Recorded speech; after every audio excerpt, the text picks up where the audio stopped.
नमस्कार मित्रांनो, मी अक्षय तुम्हा सर्वांचं स्वागत करतो या माझ्या चॅनलमध्ये, ज्याचं नाव आहे एनी टाईम ए काइन. तर मित्रांनो, व्हिडिओची सुरुवात करण्यापूर्वी तुम्हा सर्वांना गणेश चतुर्थीच्या मनापासून शुभेच्छा. काही दिवसापूर्वी नवरा माझा नवसाचा भाग 2 या चित्रपटाचा ट्रेलर प्रदर्शित करण्यात आलेला होता आणि याची कथा असेल, पटकथा असेल, संवाद, दिग्दर्शन या सगळ्या गोष्टी आणि याची निर्मितीसुद्धा सचिन पिळगावकर यांनी केलेली आहे.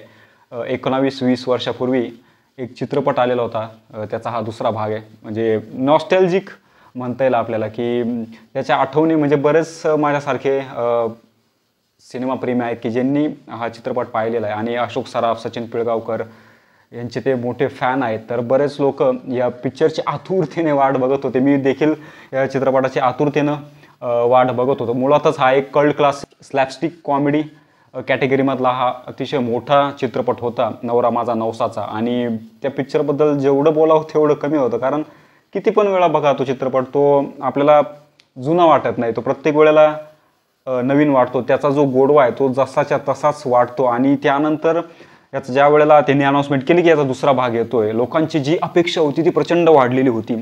त्याच्यानंतर याचं प्रोमो आला, पोस्टर आले, थोडासा मी नाराज होतो, कारण पोस्टरवरती पाहिलं असेल तुम्ही की सचिन पिळगावकरचा एकदम मोठा असा त्याचा फोटो त्या पोस्टरमध्ये, कुठेतरी कोपऱ्यामध्ये अशोक सराफांचा एकदम असा छोटा फोटो. ते पाहून बऱ्याच लोकांना आहे ना खरंच वाईट वाटलं, मला देखील वाईट वाटलं. त्यानंतर प्रोमो पाहिला, अतिशय म्हणजे एकदम भकास असा तो प्रोमो होता. म्हणजे जी अपेक्षा ठेवून होतो त्या अपेक्षेला तो खरा उतरलेला नव्हता. त्यानंतर याचा ट्रेलर पाहिला. ट्रेलर पाहिल्यानंतर कुठंतरी मला विश्वास वाटला की चला काहीतरी प्लस पॉईंट्स याच्यामध्ये दिसत आहेत. तर याच्यातला काही जर गोष्टी सोडल्या आपण, म्हणजे याचं म्युझिक अतिशय सुमार दर्जाचं मला वाटतंय. याच्यामध्ये स्वप्नील जोशी का आहेत, बऱ्याच लोकांना मुंग्या आल्यात डोक्याला लोकांच्या की स्वप्नील जोशी याच्यामध्ये का आहेत आणि रेल्वेने का त्यांनी ह्यावेळेला प्रवास करायचं ठरवलेला आहे.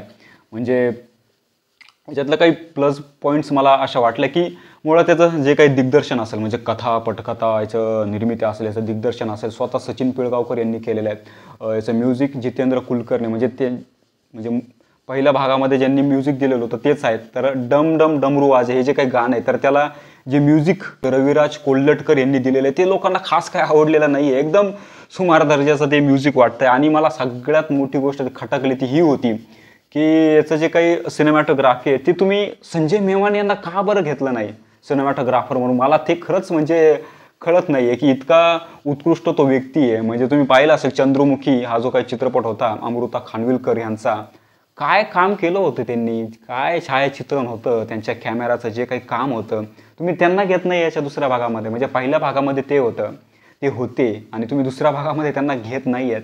एक चांगली गोष्ट आहे की ठीक आहे, तुम्ही याचं जे संवाद असतील ते संतोष पवार यांचे आहेत, म्हणजे पहिल्या भागात देखील तेच होते, त्यांना देखील तुम्ही याच्यामध्ये घेतलं. त्यामुळे झालं असं ना की जी अपेक्षा मी बाळगून होतो त्या अपेक्षेला कुठंतरी ना हा पिक्चर खरा ठरेल का नाही अशी मला शंका वाटते, हा पिक्चर चालेल का नाही अशी शंका वाटते. परंतु मी 2-3 वेळाचा ट्रेलर पाहिला, परंतु तो जो विश्वास आहे, ती जी खात्री आहे ना, ती सचिन पिळगावकर यांना पाहिल्यावरती येते. सचिन पिळगावकर आहेत याच्यामध्ये, अशोक सराफ आहेत, सुप्रिया पिळगावकर आहे याच्यामध्ये. ठीक आहे की याच्यामध्ये स्वप्नील जोशी, हेमलिंगळे हे नवीन स्टारकास्ट आहे, बरेचसे काही जुने स्टारकास्ट देखील आहे. त्यामुळे कुठेतरी असं वाटतं की हा पिक्चर चालून जाईल. परंतु 2 दिवस झाले, 3 दिवस झाले या चित्रपटाचा ट्रेलर लॉन्च होऊन तरी देखील 1 मिलियन सुद्धा व्ह्यू त्या ट्रेलरला मिळालेलं नाही आहे. त्यामुळे असं वाटू लागतं ना की खरंच हा पिक्चर चालेल का. परंतु असो, एक याच्यातले प्लस पॉईंट असा आहे की ही जी काही थीम आहे, म्हणजे थीम जशीच्या तशी यांनी घेतलेली आहे सचिन पिळगावकर यांनी. जशी पहिल्या भागामध्ये थीम होती की त्यांचा प्रवास चालू होतो, जसे ते कॅरेक्टर्स असतात अजब, जशी ती चोरी होते किंवा जे ते गँगस्टर वगैरे जे काही दाखवले, सेम जशीच्या तशी थीम आहे की सुप्रिया पिळगावकर एक नवस मागतात, मग त्यानंतर त्यांचा प्रवास चालू होतो, सेम जशीच्या तशी थीम आहे. फक्त फरक इतकाच आहे की ह्या वेळेचा जो प्रवास आहे तो कोकण रेल्वेने ते करत आहे. असो जे काही असेल, परंतु गणपती रायाचरणी प्रार्थना आहे की हा पिक्चर चालावा, कारण बऱ्याच आठवणी जोडल्या गेलेल्या आहेत त्या चित्रपटाबद्दल, पहिल्या भागाबद्दल. त्यामुळे ती जी अपेक्षा आहे ना ती वाढताना दिसते. नक्कीच हा पिक्चर 20 सप्टेंबरला लोकांना इम्प्रेस करेल यात काहीच शंका नाही. मला ट्रेलर खरंच आहे ना ठीकठाक वाटला. फार चांगला होता असं नाही म्हणणार, परंतु ज्या प्रकारे सचिन पिळगावकर यांनी ती जी थीम, तो जो फील तयार केला आहे ना, त्यामुळे तसं वाटू लागतं. तुम्ही जर ह्या ट्रेलरच्या कमेंट सेक्शनमध्ये जर गेलात ना, लोकांची खरंच नाराजी झालेली आहे.